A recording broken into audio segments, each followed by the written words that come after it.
অনাস্থা ভোট ইস্যুতে ইমরানের নিষেধাজ্ঞা। শ্রীলঙ্কায় জ্বালানি সংকট, দিনে 10 ঘন্টা থাকবে না বিদ্যুৎ। রাশিয়ার হয়ে লড়াই করলে পরিবার খাবার পাবে, সিরীয় সেনা। পাকিস্তানের নিরাপত্তা সদর দপ্তরে হামলা, 6 সেনা নিহত। কিয়েভে হামলা কমানোর প্রতিশ্রুতি, রাশিয়ার মুখের কথা বিশ্বাস করবে না আমেরিকা ও ব্রিটেন। 5 ইসরায়েলিকে হত্যার ঘটনায় হিজবুল্লাহর বিবৃতি, ফিলিস্তিনিদেরকে অভিনন্দন। ইস্তাম্বুলে আলোচনায় বড় কোনো অর্জন হয়নি, রাশিয়া। রাশিয়া ভ্রমণে যুক্তরাষ্ট্রের নতুন সতর্কবার্তা। অস্ট্রেলিয়ার পার্লামেন্টে ভাষণ দেবেন জেলেনস্কি। চীনের পররাষ্ট্রমন্ত্রীর সঙ্গে বৈঠকে রাশিয়ার পররাষ্ট্রমন্ত্রী। রুশ সেনারা বেলারুশ ফিরে গেছে পুনর্গঠিত হতে, যুক্তরাজ্যের প্রতিরক্ষা মন্ত্রণালয়। নিষেধাজ্ঞা প্রত্যাহারে রাশিয়াকে যুক্তরাজ্যের শর্ত। প্রধানমন্ত্রীর কাছে বাংলাদেশের নাগরিকত্ব চাইলেন মীর। এবং সবশেষে থাকছে, ইউক্রেন রাশিয়া ইস্যুতে দেশের অবস্থান স্পষ্ট করলেন প্রধানমন্ত্রী। পাকিস্তানের প্রধানমন্ত্রী ইমরান খান তার দল পিটিআই এর এমপিদের দেশটির পার্লামেন্টে আয়োজিত অনাস্থা ভোটে অংশ নিতে নিষেধ করেছেন। মঙ্গলবার তিনি এমন নির্দেশনা দিয়েছেন। পাকিস্তানের বিরোধী দলগুলোর জোট দেশটির প্রধানমন্ত্রী ইমরান খানের বিরুদ্ধে অনাস্থা প্রস্তাব উত্থাপন করেছেন। ওই অনাস্থা ভোটে পাকিস্তান তেহরিকে ইনসাফের পার্লামেন্ট সদস্যদের অংশ নেওয়ার বিষয়ে নিষেধাজ্ঞা আরোপ করেছেন ইমরান। একটি চিঠির মাধ্যমে তিনি পিটিআই এর এমপিদের বলেছেন যে অনাস্থা ভোটের সময় কি করতে হবে। পাকিস্তানের প্রধানমন্ত্রী ইমরান খান তার দলের পার্লামেন্ট সদস্যদের হুমকিও দিয়েছেন। তিনি বলেছেন, যদি পিটিআই এর এমপিরা তার নির্দেশ অমান্য করেন তাহলে তাদেরকে কঠিন পরিণতির মুখোমুখি হতে হবে। তাদেরকে পাকিস্তান সংবিধানের 63 ক অনুচ্ছেদের আওতায় আনা হবে। অনাস্থা ভোটের বিষয়ে ইমরান খান তার চিঠিতে বলেছেন, আমি ইমরান খান, আমি পাকিস্তান তেহরিক ইনসাফের প্রধান ও নেতা হিসেবে আপনাদের যে সকল নির্দেশ দিব তা কঠোরভাবে মানতে হবে। 1948 সালে ব্রিটিশদের থেকে স্বাধীনতা লাভের পর দক্ষিণ এশিয়ার এই দ্বীপরাষ্ট্রের অর্থনীতি কখনো এমন খারাপ সময়ের মধ্য দিয়ে যায়নি। দীর্ঘ 3.5 দশকের গৃহযুদ্ধের সময় সামরিক খাতে ব্যয় শ্রীলঙ্কার অর্থনীতিকে চাপে ফেলেছিল। করোনা পরিস্থিতিতে পর্যটন শিল্প প্রায় স্তব্ধ হয়ে যাওয়ার প্রভাব পড়েছে রপ্তানি থেকে আসা আয়ে। পাশাপাশি ঔষধ এবং চিকিৎসা সরঞ্জাম আমদানি তলানিতে ঠেকায় সরকারি বেসরকারি হাসপাতালগুলিতে তৈরি হয় অব্যবস্থা। গত কয়েকদিন ধরেই অনিয়ম হয়ে পড়েছে বিদ্যুৎ সরবরাহ। এই পরিস্থিতিতে শ্রীলঙ্কা সরকার ঘোষণা করেছে বুধবার থেকে রাজধানী কলম্বো সহ গোটা দেশে দিনে 10 ঘন্টা বিদ্যুৎ সরবরাহ বন্ধ থাকবে। অর্থাৎ রাতের কলম্বোয় ভরসা এখন মোমবাতি। বিবিসির এক প্রতিবেদনে দাবি করা হয়, ইউক্রেনে আগ্রাসনের জন্য সিরীয় সেনাদের ব্যবহার করছে রাশিয়া। এর জন্য তাদের প্রতি মাসে 5,000 পাউন্ড বাংলাদেশি মুদ্রায় 5.5 লাখ টাকার বেশি বেতন দেওয়া হচ্ছে। এক সাক্ষাৎকারে সিরীয় এক সেনা জানান, তিনি মনে করেন রাশিয়া ইউক্রেন ধ্বংসযজ্ঞ চালাচ্ছে, কিন্তু এই কার্যক্রম গরিব সিরিয়ানদের মুখে খাবারও তুলে দিচ্ছে। নাম প্রকাশে অনিচ্ছুক এই সেনা জানান, অর্থ পাবো শুনে এখানে কাজ করতে এসেছি। আমার পরিবার চায়নি আমি এখানে আসি, কিন্তু যখন বলা হলো সংঘাতে মারা গেলে 37,000 পাউন্ড দেওয়া হবে, তখন আর না করতে পারিনি। পাকিস্তানের খাইবার পাখতুনখোয়া প্রদেশে বুধবার এক নিরাপত্তা সদর দপ্তরে হামলা চালিয়েছে সন্ত্রাসীরা। এতে পাকিস্তানের অন্তত 6 সেনা নিহত হয়েছে, আহত হয়েছে আরও 22 জন। দেশটির এক সিনিয়র পুলিশ কর্মকর্তা এই তথ্য জানান। ইউক্রেনের রাজধানী কিয়েভ ও উত্তরাঞ্চলীয় শহর চেরিনহিভে হামলা উল্লেখযোগ্য মাত্রায় কমিয়ে আনার যে প্রতিশ্রুতি রাশিয়া দিয়েছে সে ব্যাপারে সতর্ক থাকার আহ্বান জানিয়েছে আমেরিকা ও ব্রিটেন। মার্কিন প্রেসিডেন্ট জো বাইডেন এ সম্পর্কে বলেছেন, আমি যতক্ষণ বাস্তবে না দেখছি ততক্ষণ প্রতিশ্রুতি বিশ্বাস করব না। তিনি আরো বলেন, যে প্রতিশ্রুতি দেওয়া হয়েছে তা বাস্তবায়িত হয় কিনা আমরা তা দেখতে চাই। তুরস্ক সহ আরও কিছু জায়গায় আলোচনা অব্যাহত রয়েছে। মার্কিন প্রেসিডেন্ট জানান, তিনি ইউক্রেন পরিস্থিতি নিয়ে ফ্রান্স, ব্রিটেন ও জার্মান নেতাদের সঙ্গে কথা বলেছেন। তাদের সবাই তাকে বলেছেন বাস্তব পরিস্থিতি দেখার জন্য অপেক্ষা করতে হবে এবং তার ভিত্তিতে আলোচনা এগিয়ে নিতে হবে। এদিকে ব্রিটিশ প্রধানমন্ত্রী বরিস জনসনও রাশিয়ার দেওয়া প্রতিশ্রুতির ব্যাপারে সতর্ক থাকার আহ্বান জানিয়ে বলেছেন, রাশিয়াকে তার কাজের মাধ্যমে মূল্যায়ন করতে হবে। তার কথায় বিশ্বাস করে নয়।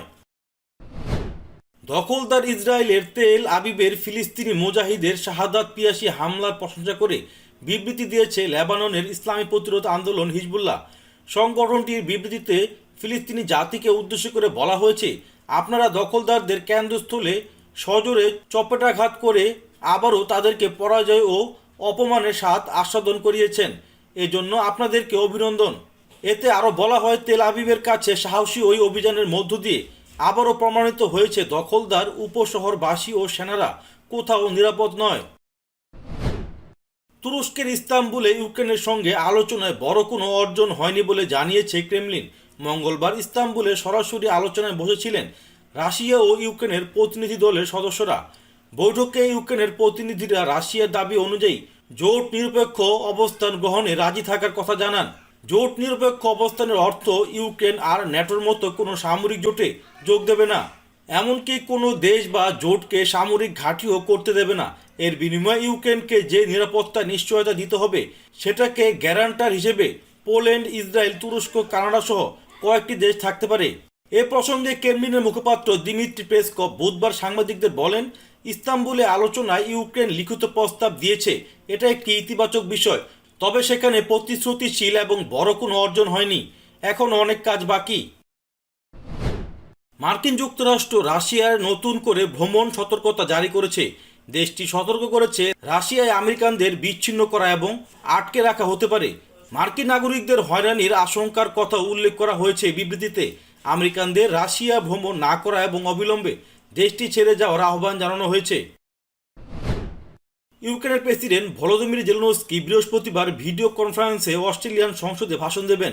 অস্ট্রেলিয়ার কর্মসংস্থান মন্ত্রী স্টুয়ার্ট রবার্ট এ তথ্য জানিয়েছেন। তিনি বলেন, যুদ্ধে ইউক্রেন অসাধারণ সাহস ও স্থিতিস্থাপকতা দেখাচ্ছে। ইউক্রেনীয়রা রাশিয়ার উস্কানিমূলক যুদ্ধকে সহ্য করেছে। অস্ট্রেলিয়া ইউক্রেনকে 65 মিলিয়ন মূল্যের জরুরি মানবিক সহায়তা সরবরাহ করেছে। দেশটি $91 মিলিয়ন মূল্যের প্রতিরক্ষা সরঞ্জামের প্রতিশ্রুতিও দিয়েছে। অস্ট্রেলিয়ার পক্ষ থেকে ইউক্রেনে সামরিক সহায়তা চলমান রয়েছে। রাশিয়ার পররাষ্ট্রমন্ত্রী সার্গেই ল্যাভরভ এবং চীনের পররাষ্ট্রমন্ত্রী ওয়াং ই বৈঠকে বসেছেন। রাশিয়ার বার্তা সংস্থা ইন্টারফ্যাক্স এবং যুক্তরাজ্য ভিত্তিক সংবাদ সংস্থা রয়টার্স এই খবর প্রকাশ করেছে। সংবাদ সংস্থা দুটো ল্যাভরভ এবং ওয়াং ইর বৈঠকে মিলিত হওয়ার ছবি প্রকাশ করেছে। এতে দেখা গেছে রুশ পররাষ্ট্রমন্ত্রী এবং চীনের পররাষ্ট্রমন্ত্রী কোনোই মিলিয়ে শুভেচ্ছা বিনিময় করছেন। তুরস্কের ইস্তাম্বুলে রাশিয়া ও ইউক্রেন প্রতিনিধি দলের গতকালের সংলাপ আশাবাদের সুর দিয়ে শেষ হয়েছে। আলোচনায় কিয়েভের আশেপাশে সামরিক অভিযান ব্যাপকভাবে কমানোর কথা বলেছে রাশিয়া। ইউক্রেন বলেছে, নিরাপত্তার নিশ্চয়তা পেলে তারা জোট নিরপেক্ষ অবস্থান গ্রহণ করবে। তবে যুক্তরাজ্যের গোয়েন্দারা বলছে ভিন্ন কথা। তারা বলছে, রাশিয়ার সেনারা ইউক্রেনের প্রতিরোধের মুখে ব্যাপক ক্ষতির সম্মুখীন হয়েছেন।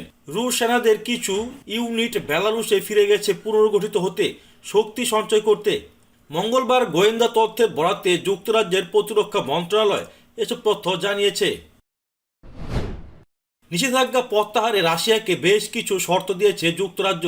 ব্রিটেনের ভাষ্যমতে নিষেধাজ্ঞা প্রত্যাহারে শুধু যুদ্ধবিরতি নয়, প্রতিবেশীদের সঙ্গে নীতিতে পরিবর্তন আনতে হবে রাশিয়াকে। এক প্রতিবেদনে এমন তথ্য জানিয়েছে রাশিয়ার সংবাদ মাধ্যম তাস। স্থানীয় সময় মঙ্গলবার যুক্তরাজ্যের প্রধানমন্ত্রী বরিস জনসন বলেন, রাশিয়া এখন যে অবস্থানে তা পরিবর্তনে প্রেসিডেন্ট ভ্লাদিমির পুতিনের উপর চাপ বাড়াতে মস্কোর উপর আরও অর্থনৈতিক নিষেধাজ্ঞা দিতে হবে আর ইউক্রেনকে সামরিক সহায়তা দিতে হবে। দুই বাংলাতেই তুমুল জনপ্রিয় উপস্থাপক ও অভিনেতা মীর আফসার আলী। মিরাক্কেলের মীর নামে তিনি সর্বাধিক পরিচিত। কাজের ক্ষেত্রে কলকাতা হলেও বাংলাদেশের মানুষ, বিশেষ করে তরুণরা তার ভীষণ ভক্ত। বর্তমানে বাংলাদেশে অবস্থান করা মীর সেটা ভালোই টের পাচ্ছেন। ভালোবাসা পেয়ে এবার প্রধানমন্ত্রী শেখ হাসিনার কাছে বাংলাদেশের নাগরিকত্ব চাইলেন এই উপস্থাপক। এক টেলিভিশন সাক্ষাৎকারে তিনি বলেন, প্রধানমন্ত্রী শেখ হাসিনা যদি নাগরিকত্ব দেন তাহলে আমি এখানেই থেকে যাব।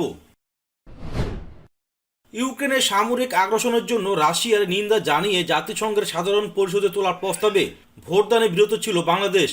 পরবর্তীতে মানবিক কারণে নিরসনের দাবিতে ইউক্রেনের পক্ষে ভোট দেয় ঢাকা। এই ইস্যুতে কেন সরকার এমন অবস্থান দিয়েছে, জাতীয় সংসদে সেই ব্যাখ্যা দিয়েছেন প্রধানমন্ত্রী শেখ হাসিনা। বুধবার জাতীয় সংসদের প্রশ্ন উত্তরে তিনি বলেন, জাতিসংঘে তোলা প্রথম প্রস্তাবে মানবাধিকার ও যুদ্ধ বন্ধের চেষ্টার কথা ছিল না, কেবল রাশিয়ার বিরুদ্ধে ভোট ছিল। সে কারণে আমি বললাম এতে ভোট দেব না, কেননা যুদ্ধ একা একা বাঁধে না, কারো না কারো উস্কানি ছিল। তাহলে একটা দেশকে নিন্দা করা হবে কেন? রাশিয়াকে বন্ধুপ্রতিম দেশ উল্লেখ করে শেখ হাসিনা বলেন, মুক্তিযুদ্ধে সপ্তম নৌবহর পাঠিয়ে পাকিস্তানের পক্ষে ছিল যুক্তরাষ্ট্র, রাশিয়া আমাদের পক্ষে দাঁড়িয়েছিল। সেই দুঃসময়ে যারা পাশে দাঁড়িয়েছে এখন তাদের পাশে থাকবো নিশ্চিত। তবে তারা অন্যায় করলে মানব না। আমরা কোনো যুদ্ধ চাই না।